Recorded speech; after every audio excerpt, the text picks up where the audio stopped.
A very good morning, everybody. Welcome to the security stream. We're just letting people into the letting people in from the waiting room. Just give a few more seconds. Hope you're all doing well there. Hello, Mr. Constable. Nice to see you again. Hi, James. Nice to see you. Hi, Rob. Hi, Sarah. Nice to see you. All right. Yeah, hello, David. All right, let's get started. So it's just after 10:30. So yeah, a big warm welcome to day 2 of the GSE virtual conference, and you've joined the security stream. Most of you know me. My name's Jamie Pease. I'm the chair of the security working group here in the UK. Unfortunately, I wasn't able to be with you yesterday, but I hear you're in the very capable hands of our GSE colleague, David Lee, who was chairing the security track yesterday. So for the next 2 days, I will be chairing the security stream. So we'll talk more about the sessions, upcoming sessions, after this one. So it gives me great pleasure to introduce our next speaker. So on the chart that you can see there in front of you on the screen, it says Fabio, but Fabio goes by the name of Farley. I think I got that right, didn't I? So Farley is from Red Hat, and he's going to be talking to us about Ansible code and where does it come from. So I made a confession before we opened up this session that I don't know anything about Ansible, other than I know it's open source, and I think it's written in Python. Did I get that right? Oh, right, I've passed the test. The stage is yours, Farley. Over to you. A very warm welcome to the security stream this morning. Thank you. So, as stated, we are going to discuss about Ansible and more generally also automation code and the supply chain of it. So the first topic we are going to discuss is about the automation supply chain. Then we'll move to talking about how to make it more secure, and then some conclusions as well. Very quickly about me, I've been working in IT since 2004. I've been using Ansible since 2013, and I've also written some books about Ansible and how to use it. And some disclaimers. So first of all, this wants to be a primer. It's not a full security course because obviously security is much more complex than what we can have in this hour or so that we'll have together today. But I think it's important to know a little bit the tooling around this. And then obviously there will be a bunch of links and so on. Everything that we are going to discuss today is open source. So what Red Hat does, just to clarify this, is sell support on open source software. So effectively, everything we are going to discuss is fully open source, and then you can choose to pick it from Red Hat, from the open source community or anywhere else. Everything we are going to discuss today is architecture independent, so it does apply to S390 exactly the same as it applies to any other architecture. There will be many links as stated into those slides, but those slides will be available on the GSE UK website.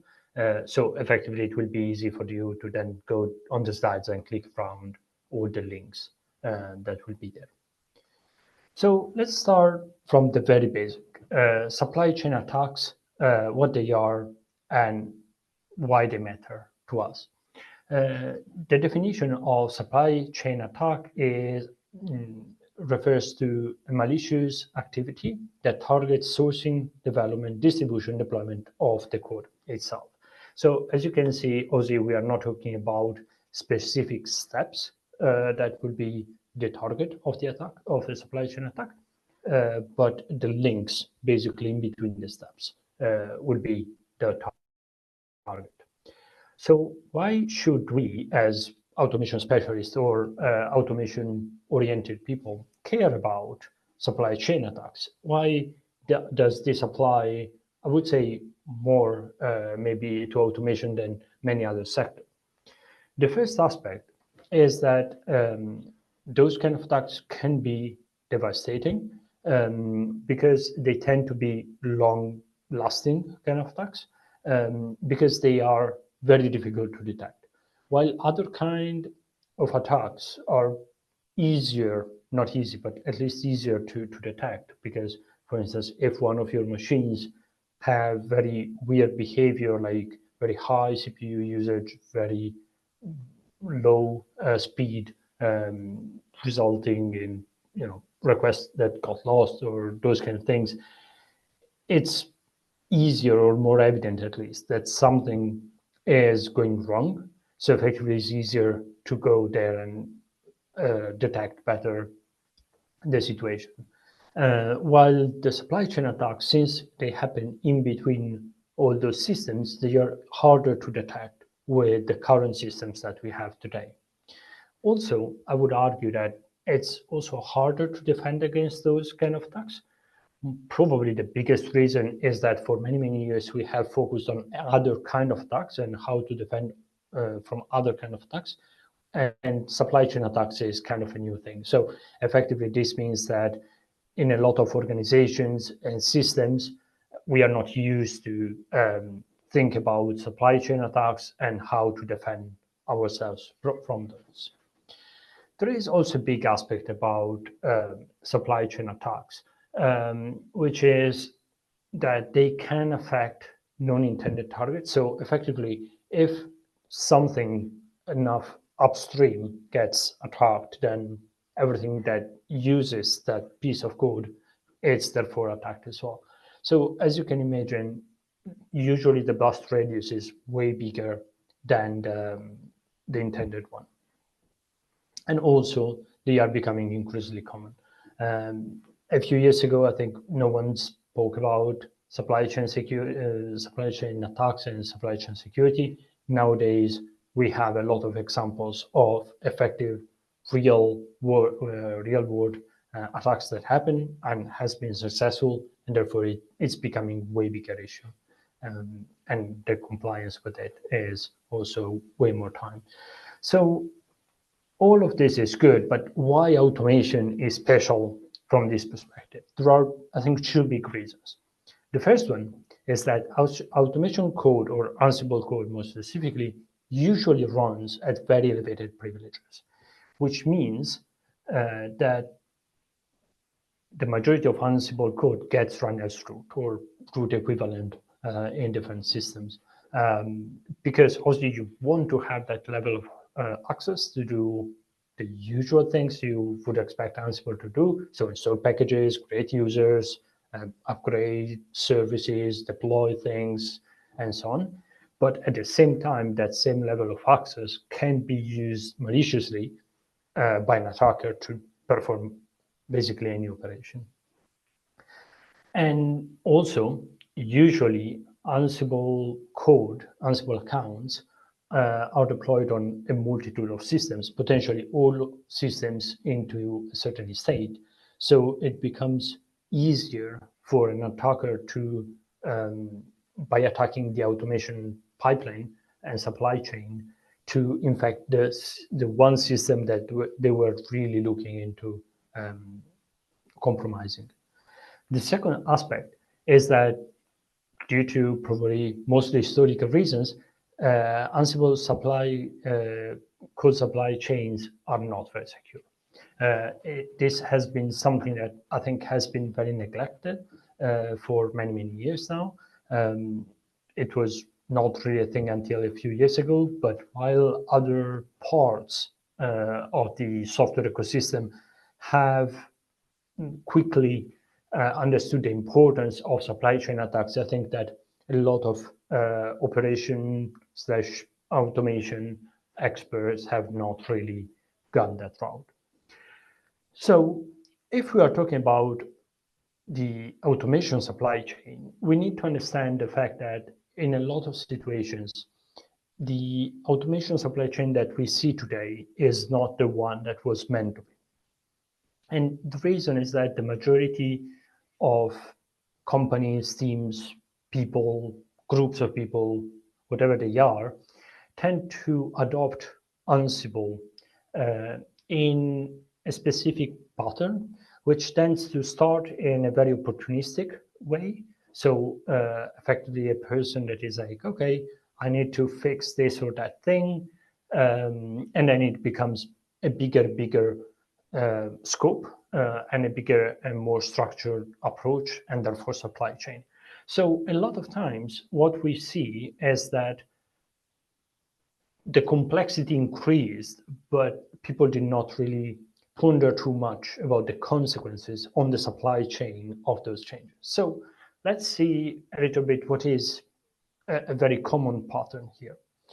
So we have the initial automation workflow, as I call it, which is what you usually find in the very beginning, and it's like this. So you have a developer, it runs Ansible Playbook on his or her machine, and it will deploy something on managed nodes. So this could be, your developer that has, or operation person as well, that have maybe a task that have to do a lot of times. So for instance, create users or change certain folders permissions or those kind of things.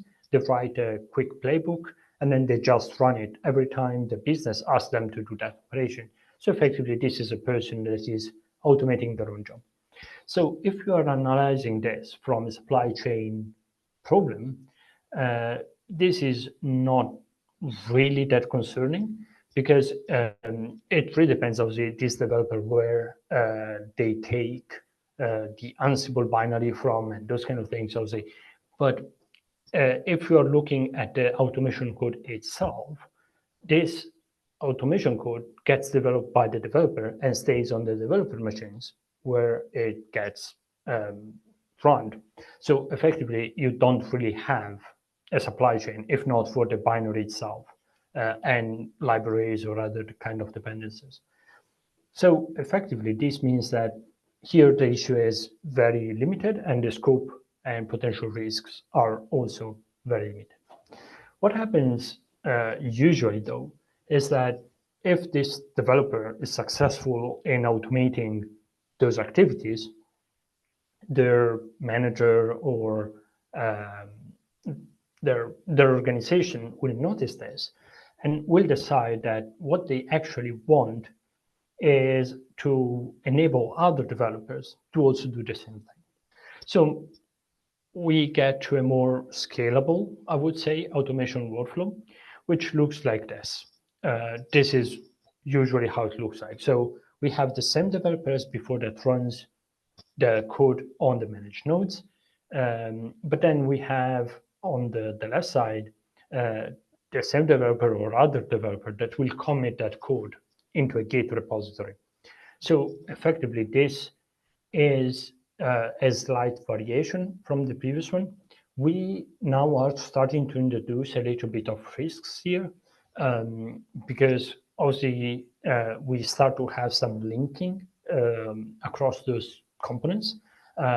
So effectively, we might have, for instance, something, and supply chain attack that would try to compromise something in between the commit stage and the pushing phase, or in pulling down the Git content or on the Git server itself. So we start to have that stretch of the supply chain that starts to add some risk. Now, the big advantage, though, from a supply chain perspective, is that we still have that blue developer there, that in theory, before running any code, should actually look at the code they are going to run just after that. So in theory, the fact that we still have a person there should guarantee us that that person is auditing the code before running it. Now, that's not always the correct assumption, but still, it's a sensible assumption from a risk perspective. Now, the issue, though, with this approach, and usually this kind of approach lasts very short period of time in a company, is that that person will need to go on holiday sometime. So usually the solution that company do is simply authorize multiple people to run the code itself. Now, we start to have a little bit a bigger issue at this point because now we have multiple people that might run the code or might not, or might audit the code or might not. So the risk is a little bit higher here. And also we have more people with access to run the code. So this is usually also a not very stable configuration for companies. And usually those developers get substituted by a controller. So there are two major controllers. Actually, the code is exactly the same, and those are AWX, which is fully open source, and then Ansible Automation Controller, which is the version by Red Hat, but the code is the same. So effectively, they will behave exactly the same, and this same approach would work with either of those. And in this approach, what it happens is that basically the developers will push to Git, and then they will be able to go on the controller itself and then run the code. Now, this means that the controller itself will have access to the managed nodes, and the developer will be able to leverage the controller to run their code, but they will not see the credentials or they will not connect directly to the managed nodes. Now, as you can see now, we have removed that human that was doing the checks at runtime. So we are introducing a risk there, and also we are adding one more component in the supply chain. Now, usually, this is what many companies think it's the real situation. The problem, though, is that they have usually not mapped it properly, because even though they think this is their situation, this is not their situation. The real situation is something more similar to this one, where those developers, your internal developers, are actually using some collections made by third parties. And those can be other people within your organization or other people outside your organization. Now, it might be not immediate, obviously, that they are doing it because maybe they are committing it them into the code base itself, or they are adding a runtime dependency, so the controller will download those collections. But still, is a situation where code that has been written by other people is running on your machines with root privilege. So one of the point is a big questions here is obviously where those collections are coming from. So obviously there is a big issue with that. And the issue with those kind of setup is that it's not possible for the company to actually policing which collections are okay to be used and which collections are not okay to be used. So the solution for this is to change a little bit the schema and introduce the automation hub and move all those collections from being pulled by the developer to being pulled into the automation hub, hopefully with the policing process in between. So as you can see, we have slightly different situation now, and those collections should be policed before going into the automation hub. Now, the automation hub is a piece of software, which basically it's a repository. There are here again a couple.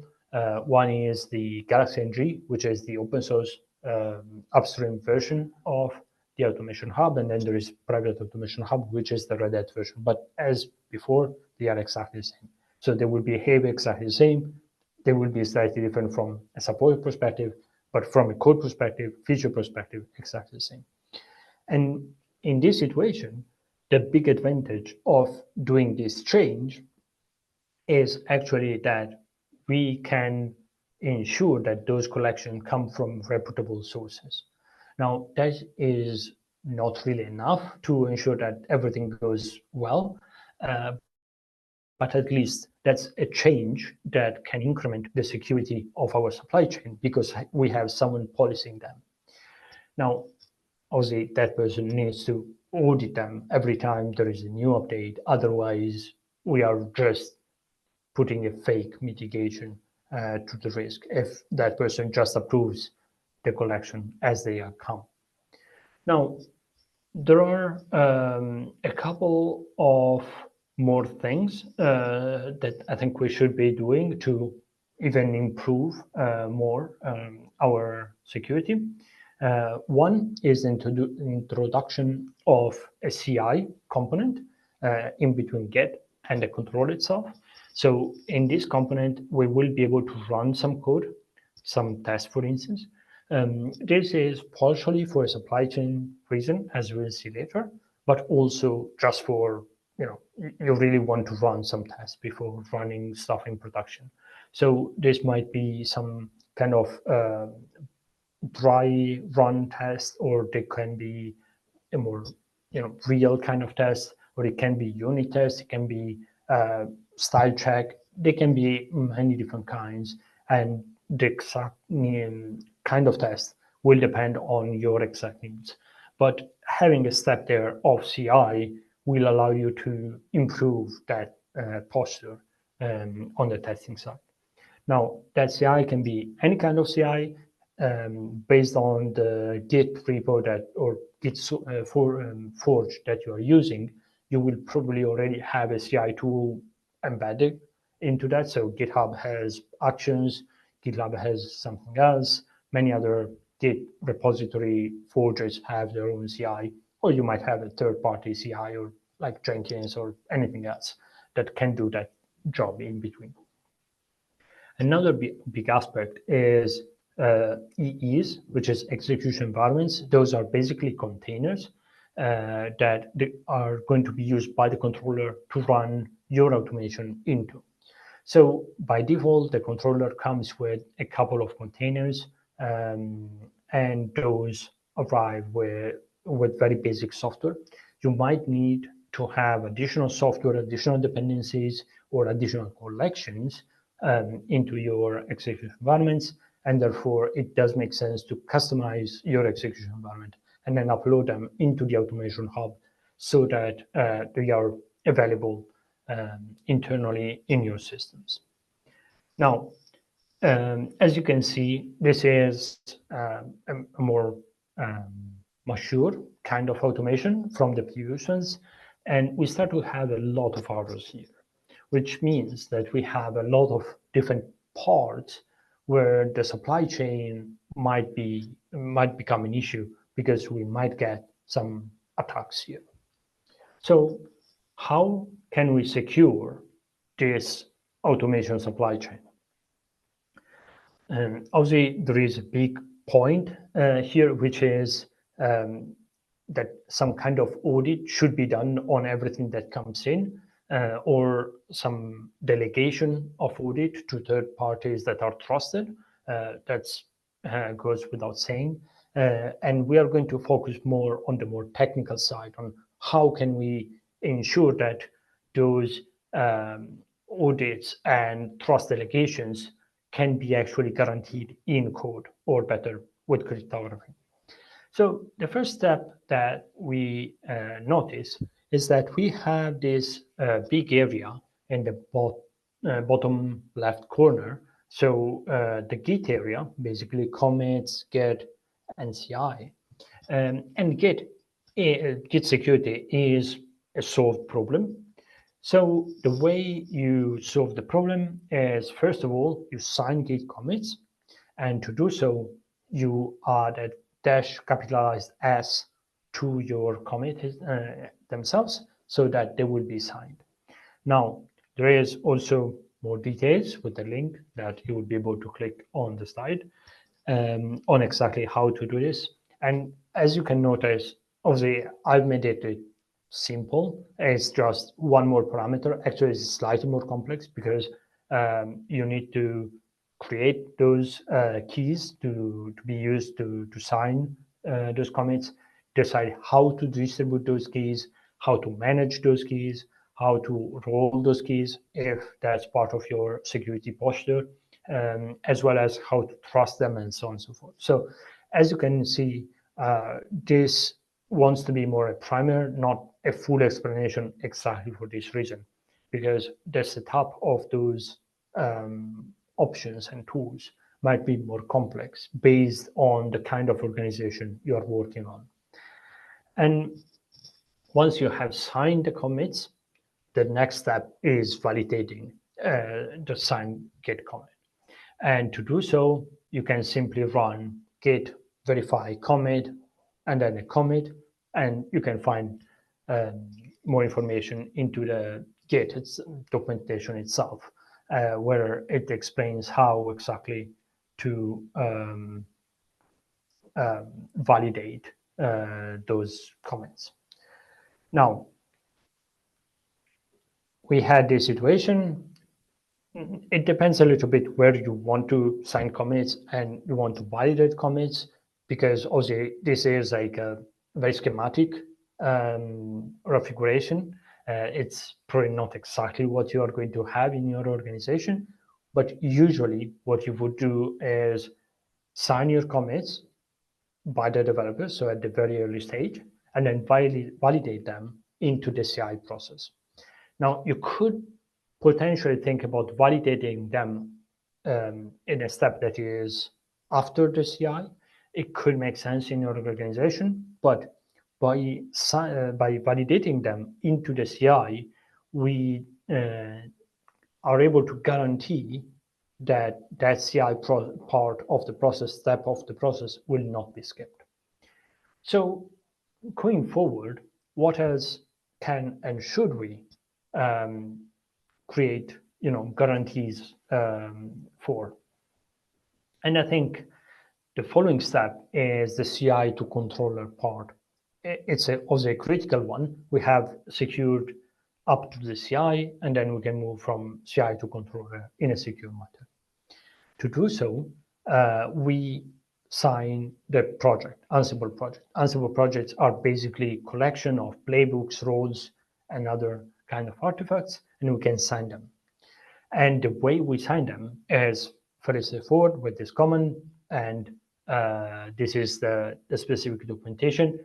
As the name suggests, this is going to put a GPG signature to the project itself. So the project is basically a folder, and a GPG signature is a file that is a SHA of the project, and then, sorry, a hash of the project, and then a signature of that hash. Now, this makes sense, I think. It's fairly straightforward. You will also have to have GPG keys deployed and ready to be used by the signature process. And we can then validate this in many ways. So the first way is manually. The way to validate this manually is with the same Ansible sign program, also with slightly different parameters. So in this way, we will be able to do that validation manually on our systems or whoever's system. Usually, though, this is not exactly what you want. What you want is AWX and or Ansible Automation Controller to do the validation for you. And to do this, you can do it via the UI of those tools, where you set the project. You can impose that those project needs to be signed by specific keys. And we also have the documentation also for this. Now, if we sign this in the CI step and validate this in the controller step, we will have this kind of picture, which means that we have secured all the code that is coming from our developer from the very beginning up to the controller. And as said, keeping that step of validating and then re-signing into the CI step, we guarantee also that whatever runs in the controller has gone through the CI process. So this is also a guarantee that people are not skipping the process or finding ways around the process. Also, there are many different ways to guarantee those kind of things. But this is an advantage of such a process, that we can also guarantee those kind of other compliance requirements. We should now move to all the other boxes, and I would say let's start from the collections. So obviously, one big step here is that we need to do that validation, that policing of what comes in.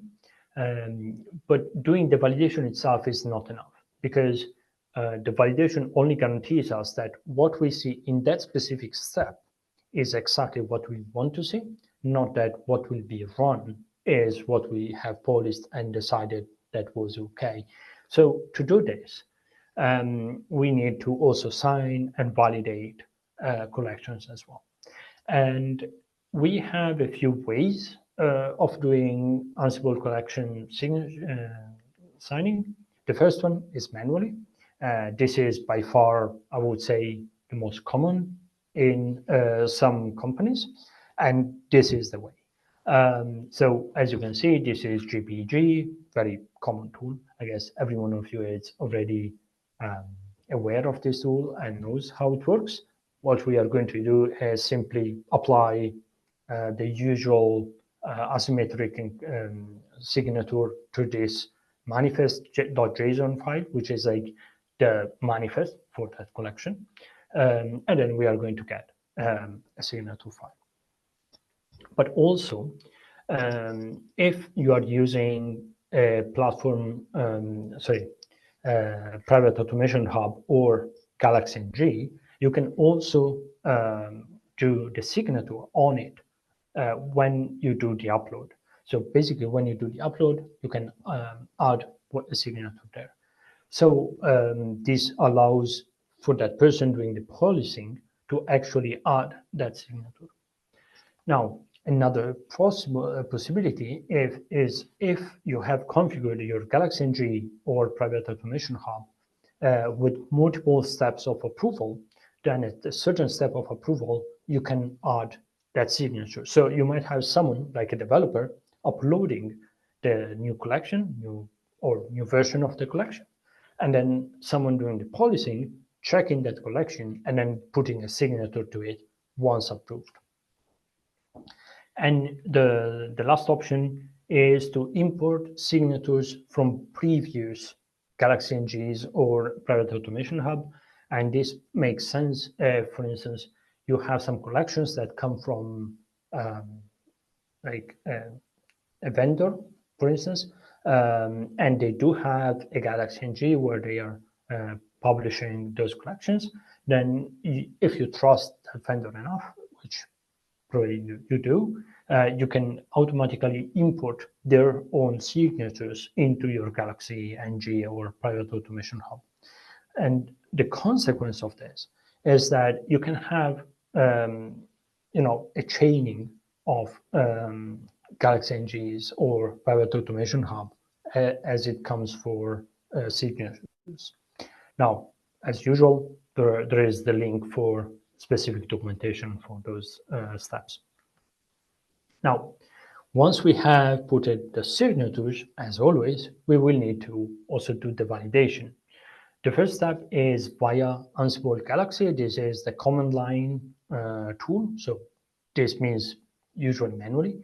You are going to do this validation, and you can verify that that collection is actually trustable. Another option is via Ansible build. So when you are creating execution environments, you can embed into them some collections. And it does make sense while you are downloading and embedding them to validate that they actually come from a reputable source.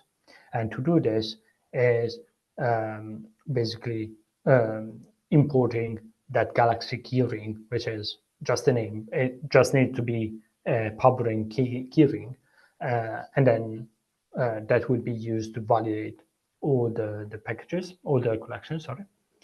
Also, you can do this automatically via AWX or Ansible Automation Controller. And as usual, those are the links. Now, given the fact that we can do the signatures either before the validation, the policing, or at the policing stage on the automation hub, and we can then do the validation either on the execution environments in the policing step or in the controller itself, what we turns out to have is something like this. So effectively, we can be sure that every time we either download, every time we either get collections from outside or download them from our automation hub, we can then validate those signatures. Now, there is one last step, which is those execution environments. We have seen how to source collections to the execution environment builder in a secure way by validating those collections.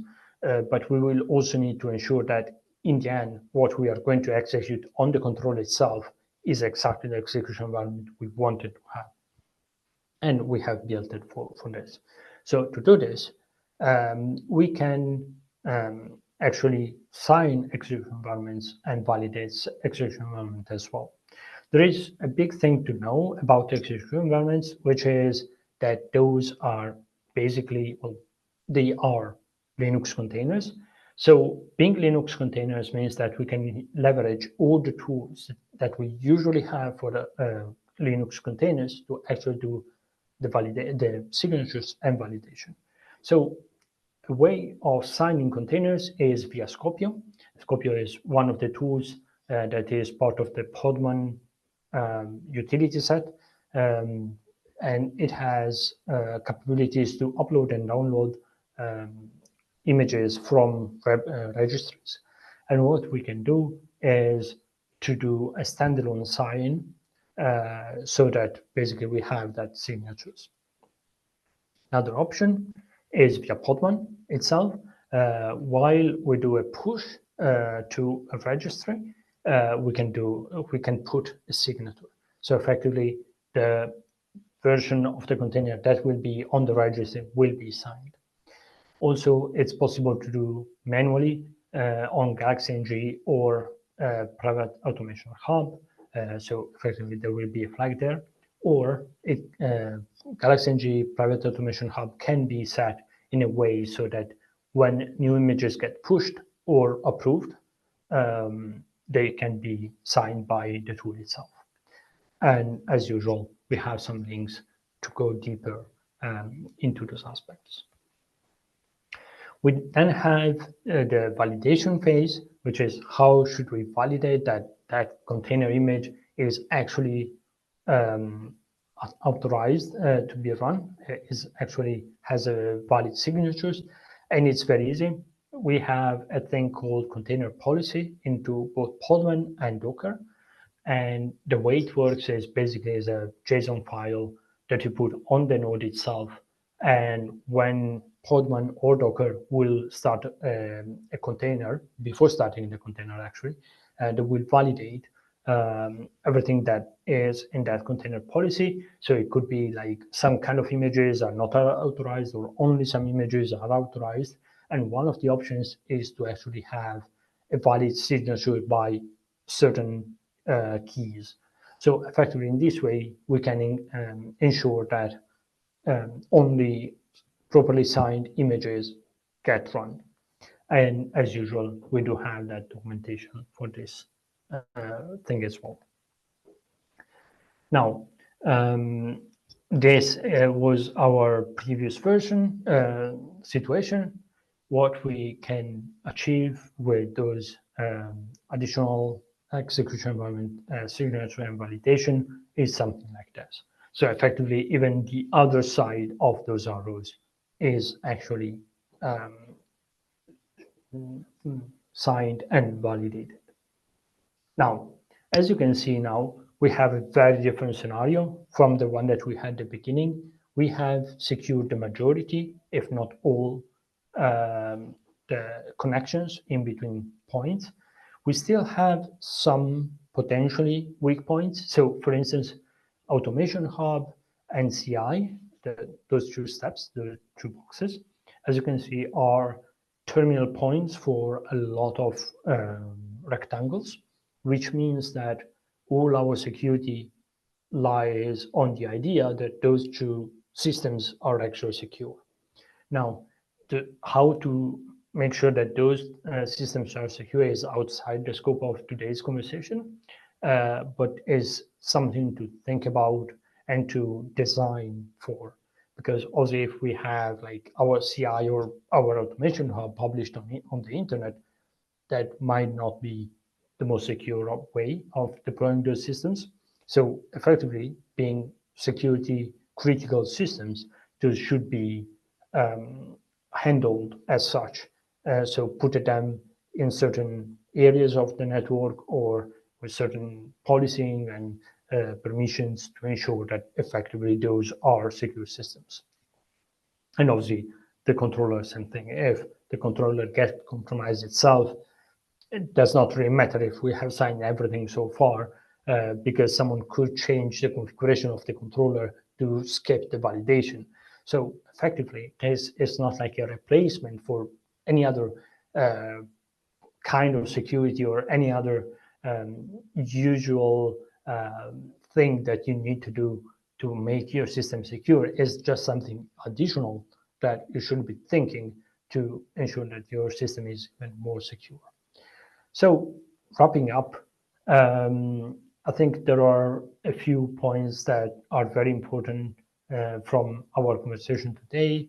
The first one is that automation can be a very interesting target for supply chain attacks because, as we have seen, we in automation space, we tend to have very high and privileged access to a lot of different machines. The second aspect is that automation supply chain tend to be longer, complex, and changing over time. So it's very important to ensure their security. And also, it's critical to map your automation supply chain and not how you think or hope they are, but how they are really actually in the reality. Because, like in the collection case, if someone would not identify the fact that they are pulling a lot of collections, they will never be able to actually secure those collections. And those collections, a lot of times, are more than 50% of the code that is really running on your target host. Also, there are many tools that can help you securing your supply chain. And it's very interesting, I think, that the majority of those tools are non-Ansible specific. Some of them obviously are, but many of those are not, are just tools that we can leverage to achieve this security. So with this, thank you. And here there is the link for the feedback. Also, if there are questions, I'm also open to them. Thank you so much, Vali, for taking us through this. I've actually got a couple of questions for you, but I'm going to hold off for a moment to ask the viewers any questions for Vali for this session. You can post them in the chat. I have actually unmuted your line, so you can go ahead and ask a question live if you want to unmute. Don't be afraid, by the way, to ask questions. No such thing as a stupid question in this forum.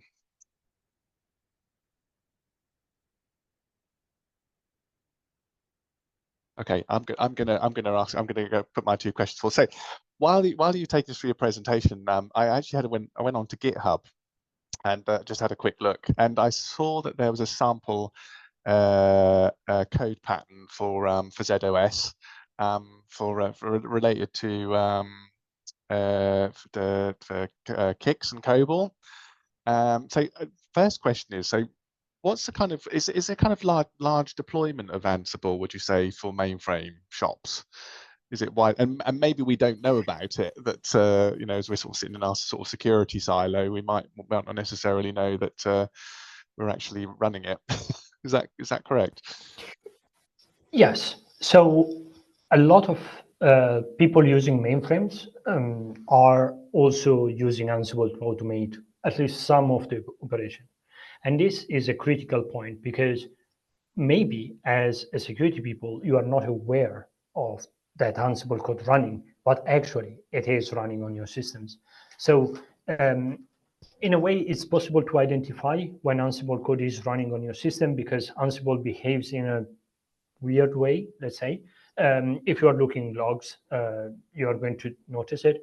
So basically what Ansible does is every step, every task, basically, it will create an SSH connection or other kind of connection, but usually is going to be SSH. It will drop a Python file there, and then it will execute the Python file, remove the Python file, close the connection. Right. So Okay. that is a pattern that you can notice when someone is using Ansible. Mhm. So if you wonder if some of your user is using Ansible, you can look for those very quick connection, SSH connection that can open and then Right. get closed. Um, Yeah. and from there, you can then start to wonder with those people, are you using Ansible? Okay, that's perfect. We might have a need of a conversation about security and where that could come Yeah, from. that's an interesting because that was my next question actually about how do we detect its usage. And then when you started to mention SSH, because when you were talking, my mind was wandering, especially when I started to look at GitHub and thinking, okay, so you can basically have this running like we've got a lot of Kix COBOL shops here, and I think my mind was starting to wonder about like, oh gosh, so if you've got like an SSH session and it's connecting through SSH, really what you could do is you could package some like commands, couldn't you, within that, some really sensitive commands, and if you've not got SSH properly controlled, you could have quite a lot of fun, I would say, or cause quite a lot of damage with that code, couldn't you? Hence why you were talking about the need to Yes. think about the security of it. So yeah. Yeah. And that's a critical point as well, because in the end, if your user have, let's say, root access or like very elevated privilege, Yes. what they are really doing is executing code that hopefully they have validated, Yeah. but they might not have at very high privilege in your environments. So Yeah. that's why it's very important to be aware of this aspect and potentially understand a little bit if there has been all the proper validation or not. Yeah. Gosh, that has got me quite worried. I mean, especially I know because I've been involved. I mean, some of us here have been involved in auditing a few ZOS systems, and I just know how things like SSH, are really vulnerable. They've not, the time has not been spent to really lock that down and put all the controls around it. And certainly, I don't see much evidence of reviewing, kind of SSH, usage, so we can pick up on if code has gone rogue and doing things that it shouldn't be. So there you go, Now, people. So as for if you like for you're involved in sort of traditional ZOS operations, this is something you have to really be concerned about. And I think the sort of messages here are definitely code reviews, and to see what this stuff is actually doing, and the protocols, the communication protocols that are being used with that code to make sure that that they are they've got the right controls around them, and I think one of the other important factors is they're monitored as well, and someone's actually reviewing.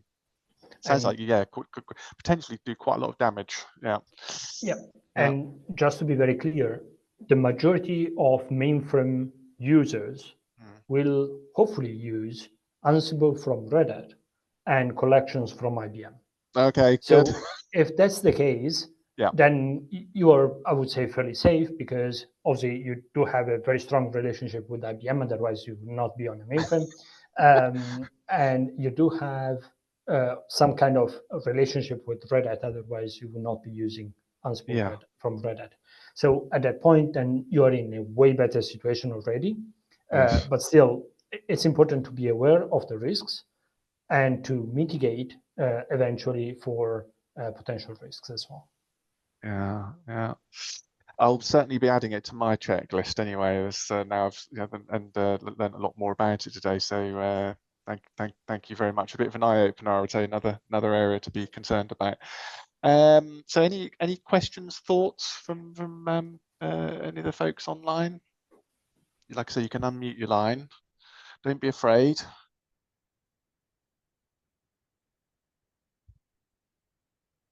By the way, I love some of the commands. I'm a bit of a command geek, and I don't know about you, but there's nothing more satisfying than running a command and, you know, seeing the output and getting it, you know, to trigger whatever it does. I just, yeah, I don't know. It's the geekiness coming out of me. Sorry. Yeah. You know what I mean, Farley. Okay, right. So thank you so much once again, Farley, for taking us through that. It's a really, really interesting session. So a bit of an eye-opener for us security practitioners, something that we should all be concerned about. Right, so a couple of things before we sign off from this session. Don't forget to do your feedback.